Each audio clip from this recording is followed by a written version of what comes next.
안녕하세요. 강원 평화나비 대표 박하은입니다. 이번 시간은 일본군 위안부를 어떻게 불러야 할지에 대해 알아보는 시간을 가지려고 합니다. 자, 먼저 학습 목표인데요. 첫 번째는 일본군 성노예제와 관련된 용어를 바르게 알고 사용할 수 있다입니다. 일본군 성노예제와 관련된 용어 중에 일본군 위안부 말고도 다양한 단어들이 있어요. 그 중에서도 잘못 알고 사용하는 단어들도 많습니다. 그래서 이번 시간에는 바른 용어에 대해 알아볼 거예요. 두 번째는 일본군 위안부 피해자들의 인권운동가적인 모습에 대해 이야기할 수 있다입니다. 일본군 위안부 피해자라고 하면 아픈 피해를 당했으니까 굉장히 힘들고 불쌍할 거라고 생각하는 시선이 있습니다.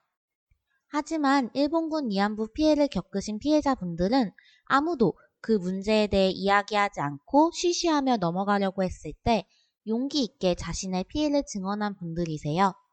또한 그 증언을 세계 곳곳에 다니시면서 하셨죠. 일본군 위안부 피해자의 증언 덕분에 용기를 얻어 다른 피해자가 증언을 하기도 하는 등 세상에 좋은 영향을 많이 끼쳤어요. 진실이 밝혀지고 다시는 그런 피해가 일어나지 않기에 세계 여러 나라들이 움직이는 계기가 되었습니다. 그럼 학습 목표는 여기까지 하고요. 이제 본격적으로 바른 용어 찾아보기를 시작해 보겠습니다. 여러분, 종군 위안부라는 단어에 대해 들어보셨나요? 정신대나 일본군 성노예, 일본군 위안부는요? 처음 들어보는 단어도 있고 익숙한 단어도 있을 수 있습니다. 이제 하나하나 뜻을 살펴보면서 어느 것이 맞는지 알아봅시다. 먼저 위안부라는 단어에 대해 소개하려고 합니다. 위안부라는 단어의 뜻은 위안을 주는 사람이라는 뜻이에요. 하지만 일본군 위안부 피해자들이 겪은 일을 생각해보면 위안을 주는 것과는 전혀 다른 게 현실이죠. 그래서 위안부 대신 일본군 성노예라고 불러야 한다는 의견이 있었습니다. 하지만 성노예라는 단어를 들었을 때 피해자들은 큰 충격을 받으셨다고 해요. 듣는 이로 하여금 상처가 될 수 있는 단어였던 거죠. 그래서 위안부라는 단어를 계속 사용하되 단어의 작은 따옴표를 꼭 표기하게 되었습니다. 위안부라고 불러졌던 사람들이라는 의미를 가지고 있죠. 다만 피해자를 지칭할 때가 아니라 제도나 그로 인해 빚어진 문제를 이야기할 때는 일본군 성노예제 제도, 일본군 성노예제라는 단어를 사용하기도 합니다. 마지막으로 정신대라는 단어인데요. 연세가 있으신 분들 중에는 아직도 정신대와 위안부라는 단어를 혼용해서 쓰는 사람들이 간혹 있습니다. 왜 그러냐고요? 정신대는 공장에서 강제로 노동을 해야 했던 여성들을 말하는데 일제가 위안부를 모집할 때 정신대로 속여서 위안부 생활을 하게 만든 사례가 많았기 때문입니다. 용어는 이쯤 하고 여러분들에게 질문을 한번 던져보려고 합니다. 일본군 위안부라고 하면 무엇이 생각나나요? 평화의 소녀상? 할머니의 모습? 아니면 한복을 입은 소녀의 모습? 오늘은 특별히 일본군 위안부 피해자들의 인권운동가적인 모습을 소개하려고 합니다. 김학순, 김복동, 이용수 선생님들인데요. 먼저 김학순 선생님부터 소개하도록 하겠습니다. 김학순은 1991년 8월 14일 대한민국에서 일본군 위안부 피해 사실을 최초로 공개 증언하신 분입니다. 김학순 선생님의 첫 증언 덕분에 수많은 피해자들이 그것에 힘을 얻어 세상에 나와 증언을 할 수 있었어요. 그래서 8월 14일은 김학순 선생님의 용기 있는 증언을 기리는 일본군 위안부 피해자 기림의 날입니다. 다음은 김복동 선생님입니다. 김복동은 1993년 유엔 인권위원회의 일본군 위안부 피해자로서 처음으로 증언을 하셨습니다. 또한 세계 전시성폭력 피해자를 돕는 기금인 나비기금을 앞장서서 만들고 생전에 제1조선학교를 지원하는 등 자신과 같은 피해를 입는 여성들, 일본에서 인종차별 등의 어려움을 겪는 제1동포 학생들과 같은 사람들에게 항상 먼저 손을 내미셨던 분입니다. 마지막은 이용수 선생님입니다. 2000년 일본군 성노예 전범 여성국제법정에서 증언하셨고 2007년 미국 하원에서 증언하여 일본군 위안부 사제 결의안이 채택되는 데 기여를 하셨습니다. 영화 I Can Speak의 모델이기도 하시죠.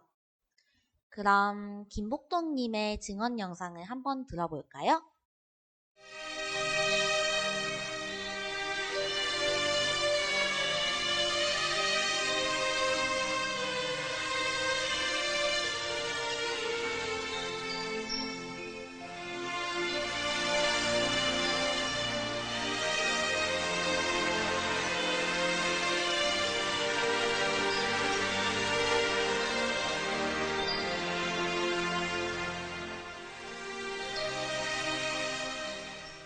누른 양복 입은 사람 하나 하고 경찰하고 왔더라고. 와가지고 그래, 야 대신 딸 보내야 된다. 대신 딸이 뭐 하는 데고 엄마가 물으니까 그게 이제 그때만 하더라도 이 촌에서 자라나는 게 무슨 말인지도 뭐 확실히 모르지. 이제 어른들이 말하는 게 전부 듣고 이제 엄마한테 들어서 알아낸 기지. 그러니까 지금 일본이 전쟁을 하고 있는데 군인들이 군복 짓는데 공장에 지금 사람이 손이 모자라니까 전혀들로 모집해 간다. 안 된다 할 수 없는 게라 그때 매달아도 안 된다 하면 배급 나오던 것도 없어집고 이제 부모를 완전히 지기는 게라 그때 해도 그래 간다고 간 것이 공장이 아니고 그리고 이것은 이제 그 양산서를 내가 고향이 본래 양산이거든.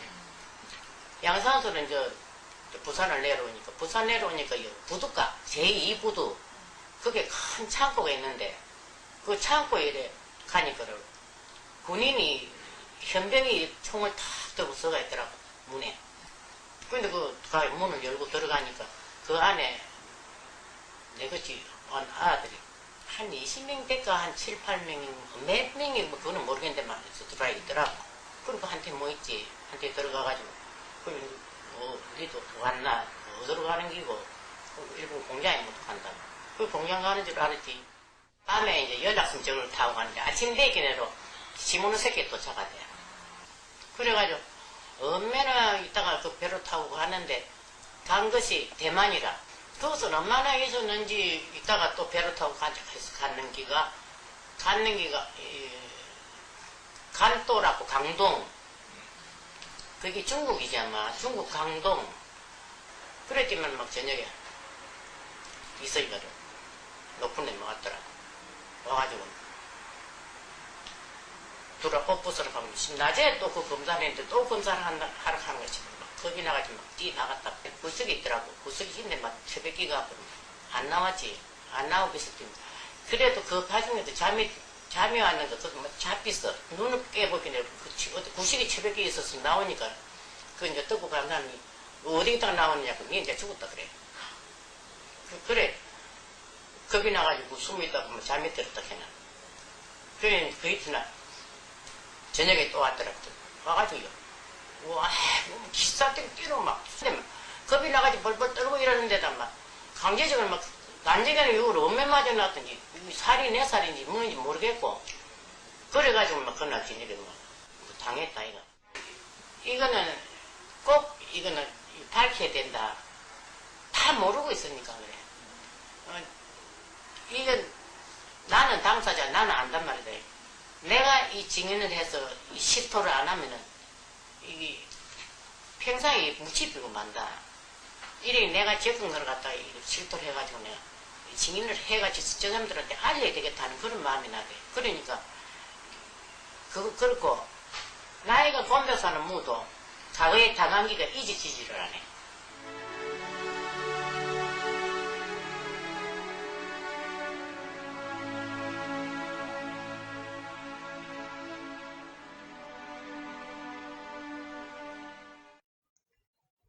네, 잘 들으셨나요?